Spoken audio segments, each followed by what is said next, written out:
Hello everyone. If you're opening the Battle.net application and seeing the "Oops, something went wrong" message when trying to log in, don't worry.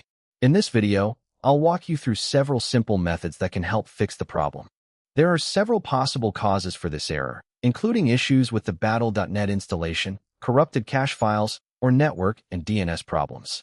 First, let's start with the Battle.net launcher itself. Find Battle.net on your PC, right-click it, and select Properties.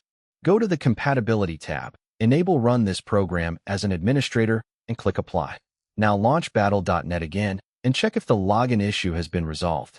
If you're still getting the same error, the next step is to clear the Battle.net cache. Press Windows+ or to open the Run dialog box. Type %appdata% and press Enter.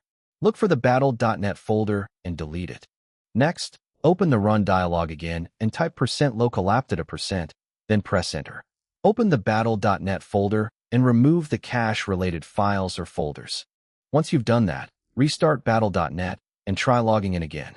This can clear corrupted temporary data that may be preventing the launcher from connecting properly.